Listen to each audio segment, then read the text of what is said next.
Just Joe here, and I've got too many movies. Maybe I should watch one.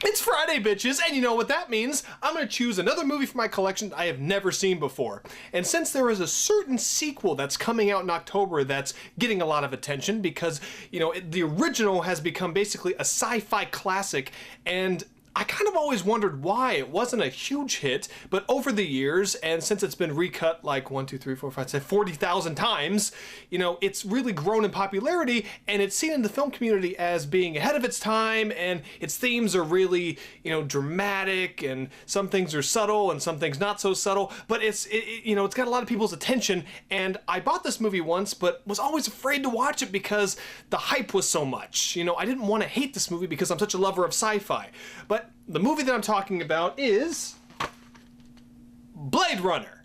Yes, the Harrison Ford classic. You know, he's mainly known as Han Solo in Star Wars, and also Indiana Jones in the Indiana Jones movies, and of course a lot of other movies, but he's also known as Declan in Blade Runner.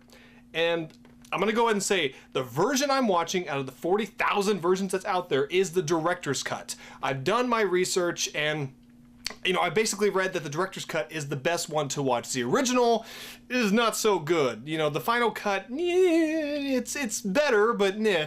And luckily, this is the one that I bought, was the director's cut. So that's the one I'm gonna watch. Got my coffee. I'm excited to finally give this a go, so I'm gonna, you know, go put it in the DVD player, or, you know, I'm gonna watch it, and I'm gonna come back here, and I'm gonna review it, so I'm gonna do that, so okay, bye!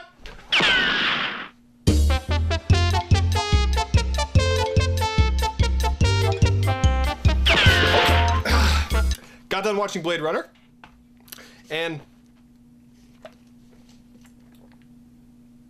I got to say about it. So let's go ahead and get this review started. First thing, as I always do, I'm going to talk about the plot / the script. The movie takes place in the very far away 2019. Good God, we're almost there. And Harrison Ford is Declan, a retired, what's called a Blade Runner, a guy who goes after replicants. Replicants have now become illegal. They were used as slave labor. Basically, they're androids who look like humans, and there are only a few left, and he has to go after 4 of them that escaped and are basically killing people to make sure that they survive. They only last for about 4 years, but they're trying to, you know, save whatever time they have left. But he's brought out of retirement to go after them. He doesn't really want to. He's, you know, kind of tortured, but, you know, he has to go do it anyway. And he falls in love with a woman who, as far as I know, it's basically confirmed that she is a replicant, but then again, no, it basically, she is. At first, you're not really sure if she is or not, but I think it basically was confirmed in the movie that she was, and it's not a twist or anything. It is basically confirmed. He falls in love with the replicants. They fall in love, and you know, the rest of the movie is basically him just going after these replicants and, you know, killing all of them. And maybe he does, maybe he doesn't, you know, and that's basically it. There's also an underlying theme that isn't answered in the movie, whether Declan is a replicant or not himself. It's very subtle. And, you know, Ridley Scott, you can look it up, he basically confirmed whether he was or not in his vision of it. The writers had a different vision than Ridley Scott's. You know, Harrison Ford even had a different vision. But, yeah, it's kind of left up to the audience, which I like, and that's basically the story of Blade Runner. The script, I know there's 40,000 versions of this, and I just watched the director's cut. It doesn't do a whole lot of explaining. I mean, it explains what you need to know, and it doesn't do it in a lot of exposition or anything like that. That's embarrassing. Right hole this time. Anyway, they don't do a lot of exposition or anything, and it's really cool, you know, it really shows off the visual effects. I mean, the visual effects in this are still to this day, you know, groundbreaking, and the miniatures that were used, and, you know, with the models, everything else, and you know, the sets and, you know, the clothing, everything. It's really funny. I love how in the 80s when they show the future, you know, which is only now 2 years away. God, it's so freaking weird. But it's so cool to see what they thought the future was going to be like when really it just looks like a futuristic 1980s. Like if this was the future in 1980, if that makes any sense.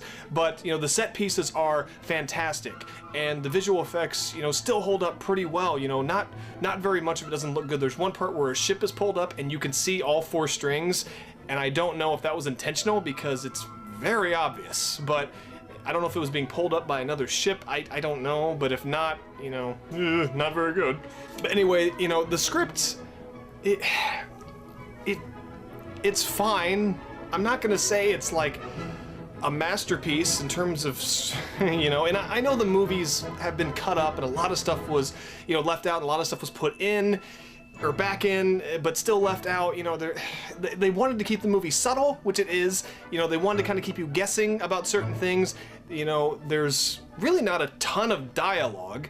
The movie's only really remembered for one line of dialogue, which was, you know, created by the actor who said it. You know, the whole memories will be lost like teardrops in the rain, and that's a great line. That's one of the best lines in movie history, but he came up with it, not the writers. So, don't think so. But, you know, the script is fine. It's not a masterpiece. You know, it's not like it should have been nominated for a bunch of awards. In terms of the dialogue, like, you know, the world that they created, I know it's based off of a book, but the world that they created, you know, in Blade Runner is astonishing, and the detail that was in it. So, and I'm guessing that had to have been in the script for the most part. And the characters are pretty well fleshed out for what they are. I mean, there's not a ton of characters in this. I give Harrison Ford credit, his acting credit for his character and all the bad guy stuff. Like, you remember them because of the acting, not really because of the dialogue. So, I mean, the script is okay, but nothing really amazing in my opinion. So next up, I talk about the cast / the characters. You know, this movie is mainly remembered because of Harrison Ford. Harrison Ford plays Declan, and, you know, he really does a good job. As weird as it sounds, I didn't see Harrison Ford in this. You know, I really saw the character of Declan. He's tortured, and he doesn't really want to do this, but it's his job, and he doesn't have a choice. And, I mean, there's really not much to say about him. You just kind of root for the guy, and you just want him to have a nice life. So Harrison Ford did a good job. And the supporting characters, you know, Edward James Olmos has a little bit part. It was one of his first main, you know, bit parts, you know, and he's memorable. He does fine. The police captain, he's kind of memorable, even though he's not in it that much. All the replicants, you know, Daryl Hannah, it's one of her early roles. Sean Young, you know, she plays the love interest of Declan. She's memorable. She does a good job. Probably the best performance I've seen of her in any movie. And Daryl Hannah was, you know, good. And the main bad guy replicant, the guy, I don't know his name, sorry, but he's really memorable, and he really puts us all into this and does a great job. And like I said, the characters are memorable, and I give credit not even for the directing or the writing. I give credit towards the actors. They really threw themselves into this movie, and I remember you know, a lot of the bit parts. I even remember the Asian guy, because he's been in a lot of movies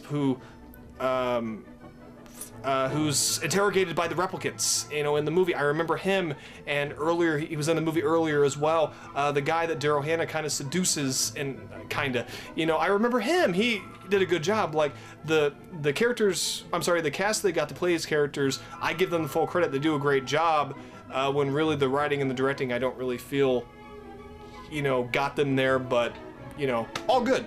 Last but not least, I talk about the direction, the editing, and the music. Ridley Scott did this movie, and he, you know, made one of my all-time favorite movies, Alien. And, you know, people to this day still talk about Alien, how brilliant it is. Blade Runner is not really Alien, but it's completely different, and I give him credit for that. And his direction in this is great. It is. You know, the shots he uses, and, you know, the film looks beautiful even to this day, even on DVD. You know, with the visual effects and everything, he knew how to utilize them.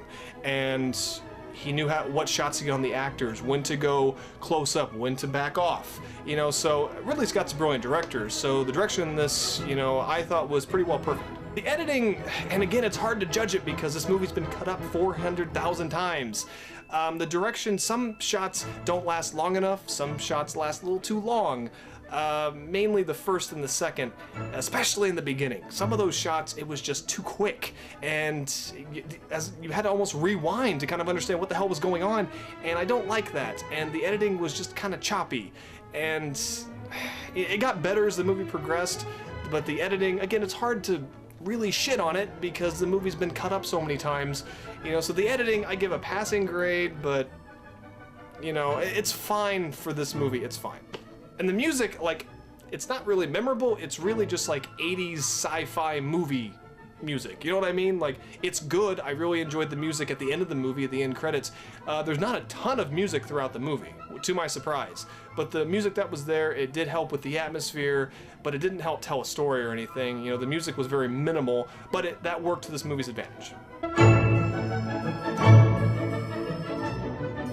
So my final thoughts on Blade Runner, really, I was actually ready to hate this movie because it had been built up a lot from reading it online, and I was told, watch a director's cut, watch a director's cut. I was also told it's not a movie for everybody. I agree. I can see why people don't like this movie, and I'll be completely honest with you, I don't fully get it. It doesn't really tell a coherent story, but at the same time, that kind of makes this movie a little memorable, and it's rewatchable. Like, I plan on rewatching this 1 or 2 more times in the future, you know, and maybe I'll like it more, maybe I'll like it less. You know, maybe I do need to watch another version of the movie. I don't know. It's gonna be a while before I watch it again. I kind of want to sit on it for a while. I mean, not literally, I'm just gonna put it back in my collection. I'm not actually gonna sit on the movie, and sometimes, you know, if I watch a bad movie, I try to sit on it and see if, you know, it'll hatch a better movie, you know, but I'm kind of kooky that way, but I'm not gonna do that with Blade Runner. But the movie is slow going. It is slow. It starts off slow, and I did get bored at some parts, I'll admit. The movie moved a little too slow for my taste, but never bored enough to where, like, I wanted to turn it off. You know, I was entertained by it. I don't regret watching it. I still enjoyed myself, and towards the end, I did get sucked into the story. Not that there's much there, but I did get sucked into where it was going, because I didn't know where it was going, and throughout the movie, I didn't know where it was going.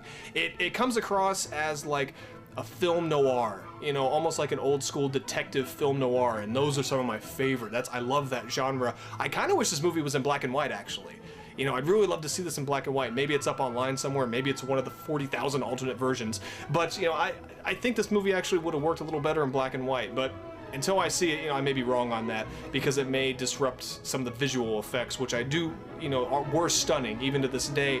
But, you know, it works as a film noir, and, you know, I like the characters, I like the cast, the story.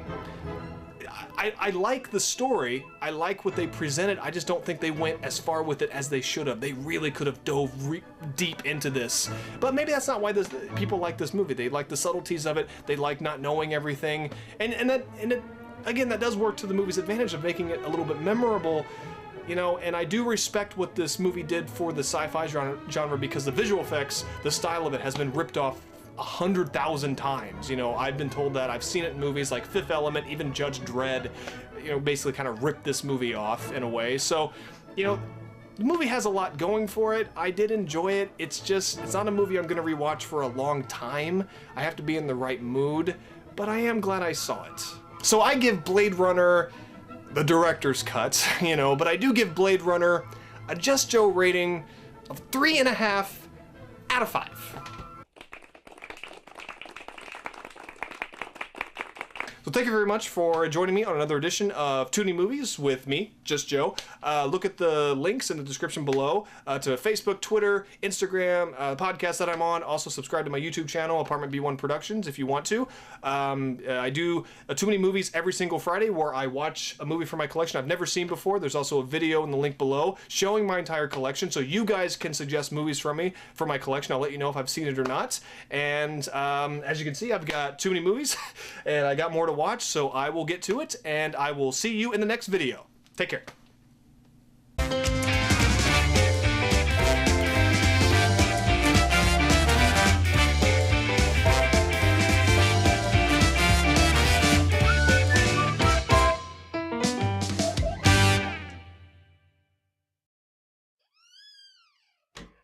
quiet on the set.